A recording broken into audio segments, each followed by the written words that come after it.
Hello అండి. నమస్తే. Welcome back to our channel. అందరికీ ముందుగా వరలక్ష్మి వ్రత శుభాకాంక్షలు. అందరూ వరలక్ష్మి వ్రతం బాగా చేసుకున్నారనుకుంటున్నానండి. నేను కూడా మా ఇంట్లో వరలక్ష్మి వ్రతం ఎలా చేసుకున్నాను అనేది చూపిస్తున్నాను. ఎర్లీ మార్నింగ్ 3 కల్లా నిద్ర లేచేసానండి. ఇంటిని మొత్తం శుభ్రం చేసుకొని తర్వాత స్నానం చేశాక గడపను పూజించుకున్నాను. అలాగే ఇంటి ముందు ముగ్గు కూడా పెట్టేసుకున్నానండి. ఈరోజు జాజితో అలికి ముగ్గు పెట్టుకున్నాను. చాలా నిండుగా అనిపించింది ముగ్గు పెట్టాక. అలాగే తులసమ్మ దగ్గర కూడా ఇలా కమలం ముగ్గు పెట్టుకున్నాను. ఇంటి ద్వారానికి, పూజా మందిరం ద్వారానికి మామిడి తోరణాలు రెడీ చేసి పెట్టుకున్నాను. అలాగే పూజకు అవసరమైన సామాన్లన్నీ కూడా శుభ్రం చేసి పెట్టేసుకున్నాను. ఇంకా ప్రసాదాలు రెడీ చేసుకుంటున్నానండి. ముందుగా పాలు పెట్టేసుకుంటున్నాను పొంగల్ కోసము. అలాగే రైస్కి, పులిహోరకి, దద్దోజనానికి కలిపి ఒకేసారి ఇలా రైస్ పెట్టేసుకున్నాను. గారెల కోసం మినప్పప్పుని నానబెట్టుకున్నాను. అలాగే శనగలు కూడా నానబెట్టుకున్నాను ప్రసాదానికి. అలాగే అమ్మవారికి తాంబూలంలోకి కూడా పెట్టాలి కదా, శనగలు కంపల్సరీ కాబట్టి శనగలు కూడా నానబెట్టేసి ఉంచుకున్నాను. పొంగల్లోకని పెసరపప్పుని వేయిస్తున్నానండి. ఇలా లైట్గా ఫ్రై చేస్తున్నాను అన్నమాట. లైట్ గోల్డెన్ కలర్, ఎక్కువ మాడిపోకుండా లైట్ గోల్డెన్ కలర్ వచ్చేంత వరకు ఫ్రై చేసుకుంటున్నాను. ఈ రైసు పొంగల్ కోసం నానబెట్టేసి ఉంచాను. ముందు నానబెట్టేస్తే పొంగలి త్వరగా అయిపోతుంది కదా, ఈజీగా ఉడుకుతుంది. అందుకని ఇలా నానబెట్టాను అనమాట. ఇంకా పాలు కాగిన వెంటనే ఈ బియ్యము, పెసరపప్పు కలిపి దానిలో వేసేస్తాను. త్వరగా ఉడుకుతుంది నానబెట్టాం కాబట్టి. ఈ రైస్ ఉడికేలోగా నేను పులిహోరకి రెడీ చేసుకుంటాను. పులిహోర కోసం చింతపండుని కొంచెం వాటర్ వేసి పెట్టేసి బాయిల్ చేసుకుంటాను. చింతపండు నానబెట్టడం, పులుసు తీసుకోవడం, ఉడికించుకోవడం ఇలా ఏం లేకుండా ఇలా చేస్తే చాలా ఈజీగా త్వరగా అయిపోతుంది పులిహోర. ఈలోగా అన్నం కూడా రెడీ అయిపోయిందండి. దీన్ని 3 పార్ట్స్గా తీసుకుంటున్నాను. అంటే ఒకటి పులిహోరకి, ఒకటి దధ్యోదనానికి, ఇంకొంచెం వచ్చేసి వైట్ రైస్ కోసం అని చెప్పి సపరేట్ చేస్తున్నాను.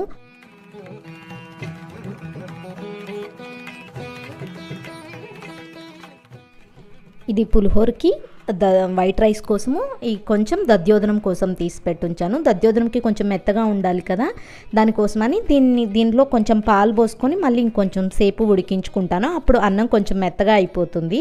తర్వాత పెరుగు కలిపేసుకుంటాను.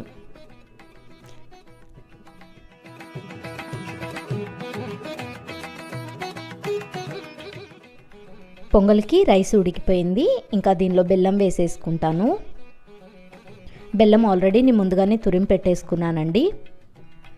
ముందు రోజే ఈ చిన్న చిన్న ప్రిపరేషన్స్ చేసుకున్నామనుకోండి, మనకి ఇవన్నీ త్వరగా అయిపోతాయి అన్నమాట. లేదంటే అదే రోజు చేసుకోవాలంటే చాలా లేట్ అయిపోతుంది, మనకే టైం వేస్ట్ అవుతూ ఉంటుంది కదా. ఇంకా బెల్లం అది వేసేసాం కాబట్టి అది ఉడికేలోగా నేను ఈ డ్రై ఫ్రూట్స్ అవి వేయించుకుంటున్నాను నెయ్యి వేసుకొని. నేను ఈరోజు ప్రసాదాలన్నీ కూడా ఆవు పాలు, ఆవు పెరుగు, ఆవు నెయ్యితోనే చేశానండి.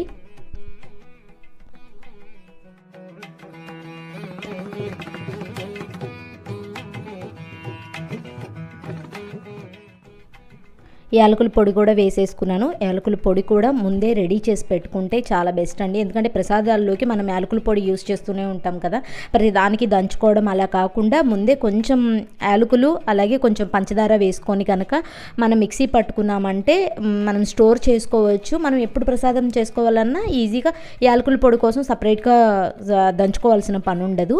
ఇంకా కొంచెం పచ్చకర్పూరం వేసేసి కలిపేసేసాను. ఇంకా పొంగలైతే రెడీ అయిపోయింది. ఇంకా దధ్యోదనానికి అన్నం మెత్తగా అయింది కదా, దాన్ని ఇలా వేడిగా ఉన్నప్పుడే ఒక గ్లాస్తో మ్యాష్ చేస్తున్నాను. మెత్తగా అయిపోతుంది అన్నమాట. ఇలా మెత్తగా అయిపోయిన తర్వాత దాంట్లోకి పెరుగు వేస్తున్నాను. పెరుగు వేసి కొంచెం సాల్ట్ యాడ్ చేసేసుకొని బాగా ఒకసారి కలిపేసుకొని దానిలోకి ఇంక తిరగమాత పెట్టేసుకోవడం. ఇక దధ్యోదనం కూడా రెడీ అయిపోతుందండి. ప్రసాదాలు చేసుకునేటప్పుడు ఒకదాని తర్వాత ఒకటి అని కాకుండా ఒకటి చేసుకునేటప్పుడు ఇంకొక దానికి ప్రిపేర్ చేసుకుంటూ ఉన్నాం అనుకోండి, మనకి ప్రసాదాలు కూడా త్వరగా అయిపోతాయి. టైం కూడా చాలా తక్కువ టైం పడుతుంది ప్రసాదాలు చేసుకోవడానికి, గంటలు గంటలు పట్టకుండా. దధ్యోదనం రెడీ అయిపోయింది. చింతపండు ఉడికించుకున్నది కూడా చల్లారిపోయిందండి. ఇప్పుడు మిక్సీ పట్టేసుకుంటున్నాను దీన్ని మెత్తగా. దీనిలో మిక్సీ పట్టుకునేటప్పుడు మాత్రం పీసులు కానీ లేకపోతే విత్తనాలు ఉంటాయి కదా, అవేమి లేకుండా చూసుకోవాలి. మనం నానబెట్టుకోవడం కాదు, ఉడికించుకునేటప్పుడే మనం అవేమి లేకుండా కనుక చూసుకుంటే ఇలా డైరెక్ట్గా మిక్సీ పట్టేసుకోవచ్చు. ఇలా మెత్తగా పేస్ట్ చేసేసుకొని దానిలో తిరగమాతలో వేసేసుకొని కొంచెం సేపు ఉడికించుకుంటే సరిపోతుంది.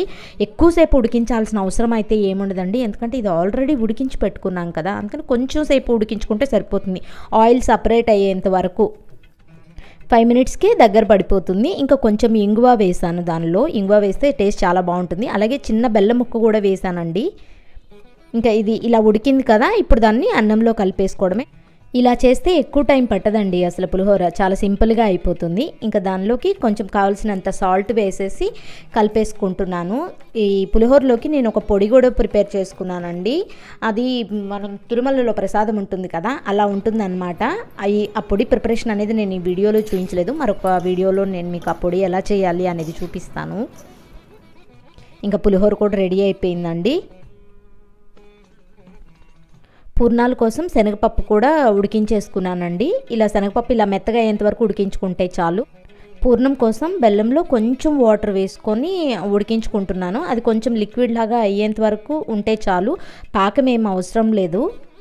శనగపప్పుని మెత్తగా మ్యాష్ చేస్తున్నానండి. ఇలా అయినా మ్యాష్ చేసుకోవచ్చు, లేదంటే మిక్సీలో అయినా పట్టుకోవచ్చు. ఇలా మెత్తగా మ్యాష్ చేసిన దాన్ని ఇలా కొంచెం పాకంలాగా వస్తుంది కదా, దాంట్లో వేసేసుకొని ఉడికిస్తున్నాను అన్నమాట. ఇది పాకంలో బాగా కలిసిపోయి గట్టిగా అయ్యేంత వరకు ఉడికించుకోవాలి.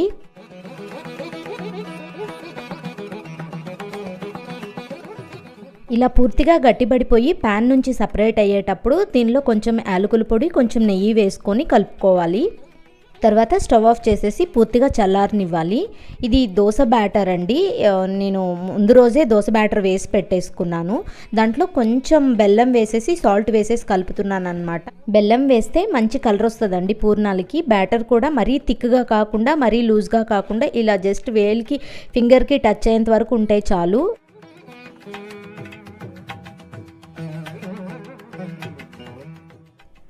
పూర్తిగా చల్లారిపోయిన తర్వాత ఇలా బాల్స్ లాగా చేసేసుకుంటున్నానండి. మన సైజుని బట్టి చేసుకోవచ్చు. నేను ఇలా బాల్స్ మొత్తం చేసేసుకొని పిండిలో ముంచేసి వేసేస్తున్నాను. ఇలా మన చేతికి అంటకుండా వేసుకోవాలంటే ఇలా స్పూన్తో వేసేసుకుంటే ఈజీగానే ఉంటుంది. మనం పిండిని ఇలా కలుపుకున్నాం అనుకోండి, పూర్ణం కూడా బయటికి రాదు, నీట్గా వస్తాయి పూర్ణాలు కూడా పగిలిపోకుండా.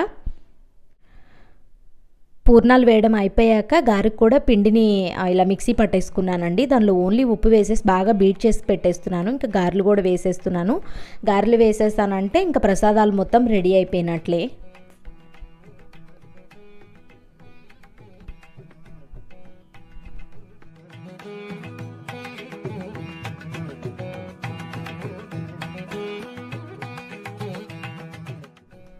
ప్రసాదాలన్నీ ఇంకా ఇలా రెడీగా పెట్టేసుకున్నానండి. ఈ పని అయిపోయిందంటే ఇంకా డెకరేషన్ స్టార్ట్ చేయాలన్నమాట.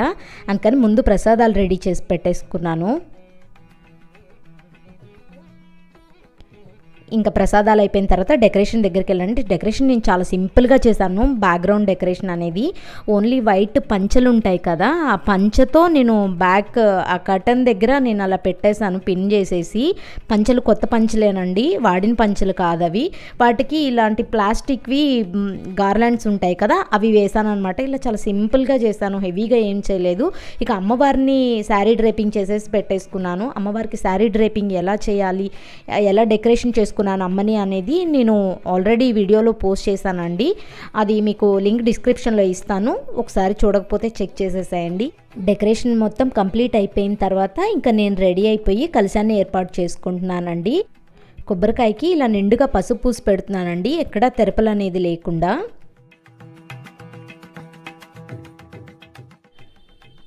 కొబ్బరికాయకి బొట్టు పెట్టడానికి ఇలా ఒక స్టెన్సిల్ని కట్ చేసి పెట్టుకున్నాను.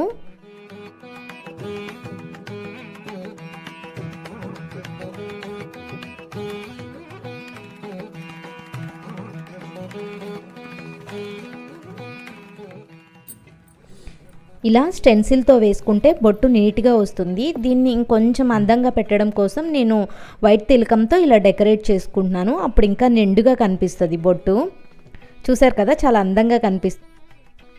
కలశంలోకి కొంచెం నీళ్లు పోసుకొని దాంట్లో కొంచెం పసుపు, కొంచెం కుంకుమ, అలాగే కొంచెం గంధం, అక్షింతలు, కొంచెం పచ్చకర్పూరము సువాసన కోసము, ఇంకా ఒక్క అలాగే 3 లవంగాలు, 3 యాలకులు, సుగంధ ద్రవ్యాలు ఏవైనా వేసుకోవచ్చండి. మంచి సువాసన వెదజల్లే పుష్పాలు అలా అన్నీ వేసుకొని, అలాగే దాంతోపాటుగా ఒక రాగి నాణెం కానీ, వెండి నాణెం కానీ, లేదంటే ఇత్తడి నాణెం కానీ ఏదైనా వేసుకోవచ్చు. అవి ఏమీ లేకపోతే ఒక రూపాయి కాయిన్ అయినా వేసుకోవచ్చండి.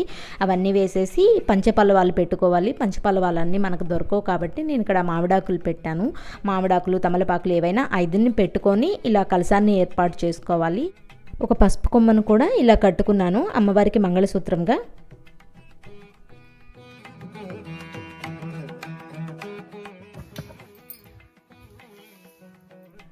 ఒక ప్లేట్లో కొంచెం బియ్యం తీసుకొని దాని మీద పసుపు కుంకుమ వేసుకొని కలశాన్ని ఏర్పాటు చేసుకోవాలి.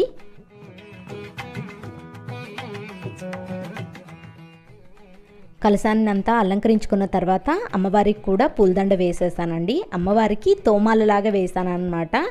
మామూలు దండ కంటే కూడా ఇలా తోమాలలాగా వేస్తే చాలా అందంగా అనిపించింది. అందుకని ఇలా వేసాను పూలదండని. పూజకు కావాల్సినవి అన్నీ ఇంకా రెడీగా పెట్టేసుకొని పూజ స్టార్ట్ చేసేసుకున్నాను.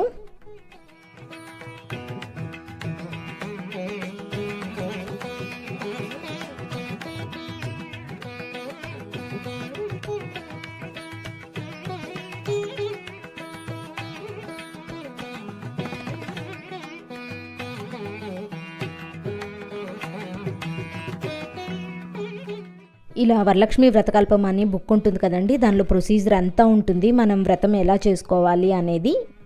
అమ్మవారికి అష్టోత్తరం చదువుకొని కుంకుమార్చన, పుష్పార్చన చేసుకున్నాను.